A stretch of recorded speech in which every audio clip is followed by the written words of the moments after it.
শুক্রবারের স্পোর্টস স্কোপে আপনাদের সবাইকে স্বাগত জানাচ্ছি। আজকে স্পোর্টস স্কোপে যে খবরটি দিকে যাব সেটি হচ্ছে মনসুখ মান্ডাভিয়া, যিনি হচ্ছেন ভারতের ক্রীড়ামন্ত্রী। তিনি স্পোর্টস পলিসি ঘোষণা করেছেন। এই স্পোর্টস পলিসির ফলে সমস্ত ফেডারেশনগুলোর সার্বভৌমত্ব নষ্ট হবে কিনা তাই নিয়ে প্রশ্ন উঠে গেছে।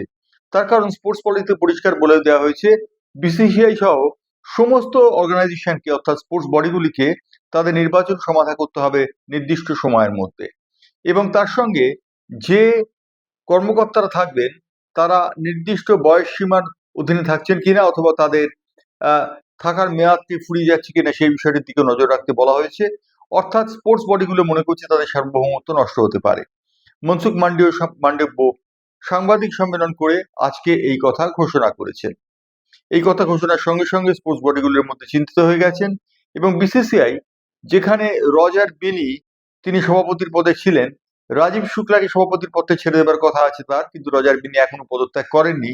সেই কারণে বিসিসিআই কিঞ্চিত সমস্যার মধ্যে পড়ছে, এ বিষয়ে বলে দেবার কোনো অপেক্ষা রাখে না। এবারে যে দ্বিতীয় খবরটির দিকে যাব সেটি হচ্ছে কলকাতা নাইট রাইডার্সের কোচ হিসেবে চন্দ্রকান্ত পণ্ডিতের মেয়াদ শেষ হলো। চন্দ্রকান্ত পণ্ডিতকে কেকেআর এর পক্ষ থেকে জানিয়ে দেওয়া হয়েছে তাকে আর কোচ হিসেবে চাই না। তার সাফল্য কামনা করে কেকেআর একটি বিবৃতিও দিয়েছে।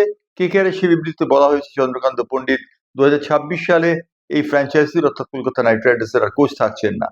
উল্লেখযোগ্য, পরপর ব্যর্থতার কারণে চন্দ্রকান্ত পণ্ডিতকে সরতে হলো, এবং খেলোয়াড়দের একটা আপত্তি ছিল চন্দ্রকান্ত পণ্ডিত নাকি দলের ব্যাটিং অর্ডার বারবার পরিবর্তন করেন, এবং সেই কারণে তাকে আর কোচ হিসেবে রাখা হবে না।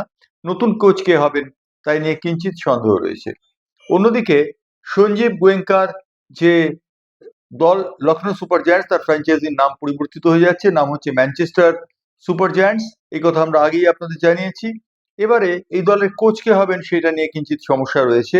জাহিদ খানকে কোচ হিসেবে দেখা যাবে না, জাস্টিন ল্যাঙ্গারি তার পুরনো দায়িত্বে থাকবেন, তাই নিয়ে কিঞ্চিত প্রশ্ন উঠে গেছে।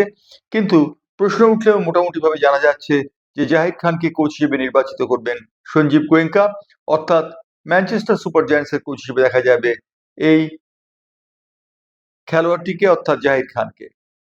ইতিমধ্যে দেখা যাচ্ছে যে ক্রিশ্চিয়ানো রোনাল্ডো তিনি বিশ্বের অন্যতম ধনী খেলোয়াড় হিসেবে চিহ্নিত হয়েছেন।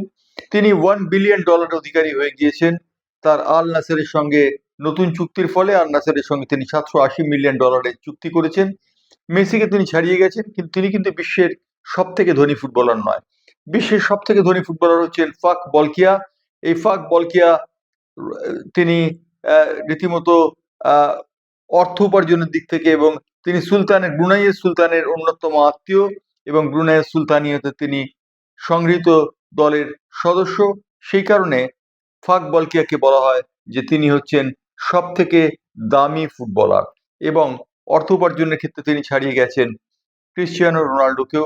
ক্রিশ্চিয়ানো রোনাল্ডো 1 বিলিয়ন মার্ক ছড়িয়েছেন সম্প্রতি, কিন্তু সেই 1 বিলিয়ন মার্ক অতিক্রম করলেও ফাক বলকিয়া তাকে ছাড়িয়ে অনেক দূরে চলে গেছেন। ফাক বলকিয়ার সম্পদের পরিমাণ প্রায় $18,000 বিলিয়ন, এমনই বলা হচ্ছে। অন্যদিকে আজ একজন খেলোয়াড়ের সাহায্যার্থে এগিয়ে আসছেন আরেকজন খেলোয়াড়, শুভ দাস, যিনি জস টেলিগ্রাফ, কালীঘাট মিলন সমিতি এবং মোহামেডান স্পোর্টিং এর হয়ে খেলেছেন। দুরারোগ্য তিনি একটি রোগে প্রায় বিপর্যস্ত হয়ে পড়েছেন। শুভর একটি হাত কাটা গেছে। সেই শুভর সাহায্যার্থে এগিয়ে এসছেন রঞ্জিত মুখার্জি। আজ খড়দার রবীন্দ্র ভবনে শুভর সমর্থনে তিনি একটি অনুষ্ঠান করছেন। সেই অনুষ্ঠান থেকে সংগৃহীত অর্থ শুভর হাতে তুলে দেওয়া হবে। অর্থাৎ শুভ দাস অনেক স্বপ্ন নিয়ে কলকাতার মাঠে এসেছিলেন, তার স্বপ্নের অপমৃত্যু ঘটেছে, কিন্তু আর এক ফুটবলার রঞ্জিত মুখার্জি এগিয়ে এসছেন শুভর সাহায্যে। এটি একটি বিরল দৃষ্টান্ত। শুভ আজকে অবশ্য অর্থ পাবেন, কিন্তু তার স্বপ্নের পরিসমাপ্তি ঘটেছে। তিনি আর কোনোদিনই ফুটবল মাঠে ফিরতে পারবেন না। একটি হাত তার বাদ গেছে দুর্দম করোনার কালে, সেই কারণে শুভ আর খেলতে পারবেন না। এই কথা জানিয়ে আজকে স্পোর্টস স্কোপ এখানেই শেষ করলাম। স্পোর্টস স্কোপ নিয়ে আবার ফিরবো আগামীকাল, অর্থাৎ শনিবার।